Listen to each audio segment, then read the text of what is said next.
안녕하세요. 법도TV 엄정숙 부동산 전문 변호사입니다.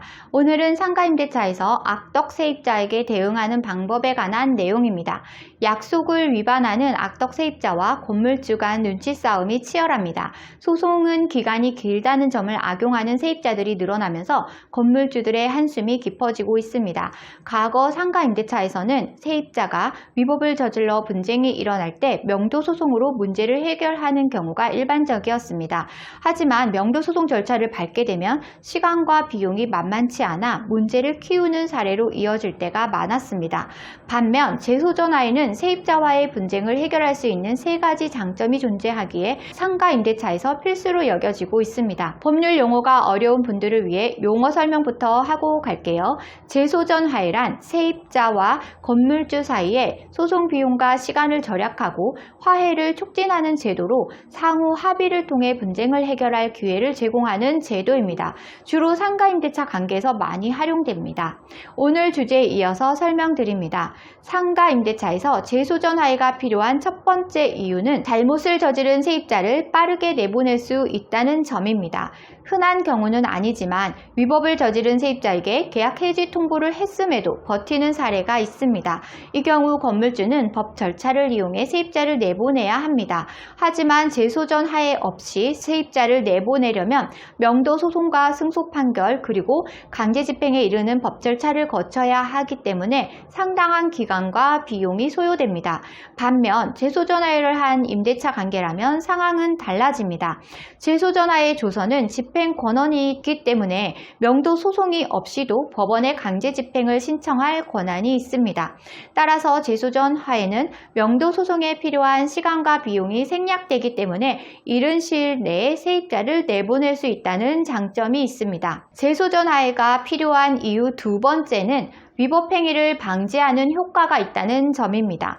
위법행위가 잦은 세입자의 경우 설마 건물주가 상당한 기간과 비용을 감수하고 소송을 하겠어? 라는 생각으로 위법행위를 계속하거나 버티는 사례로 이어질 수 있습니다.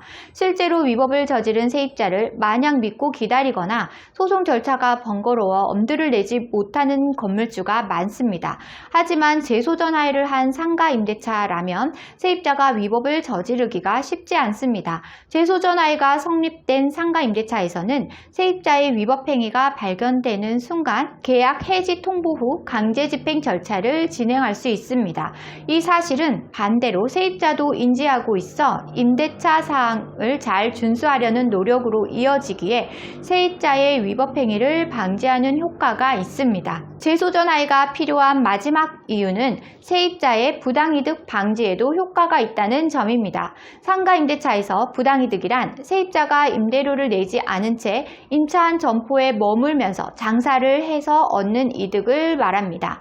문제는 재소전화해를 하지 않은 상황이라면 세입자는 명도소송에서 판결이 나올 때까지 버틸 가능성이 있고 심지어 세입자가 패소하더라도 강제집행 직전까지 버티며 부당이득을 취할 수 있다는 점입니다. 이는 세입자를 내보내는 기간이 길어질수록 건물주가 받는 피해는 늘어날 수 있다는 의미이기도 합니다.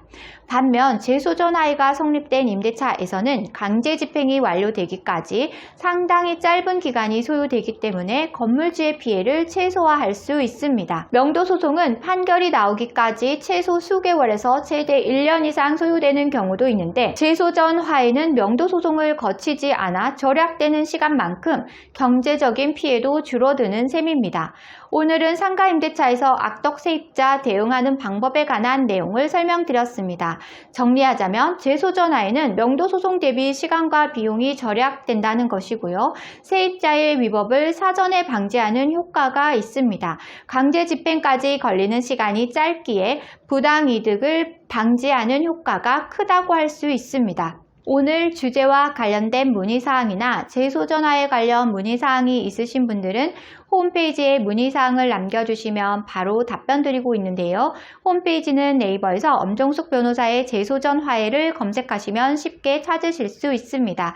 홈페이지에 접속하시면 상단 우측에 인터넷 무료 상담 메뉴가 보이실 텐데요. 파란색으로 체크된 부분은 명확하게 정보를 입력해 주시고 본문에 궁금한 내용을 입력해 주시면 바로 답변 드리겠습니다.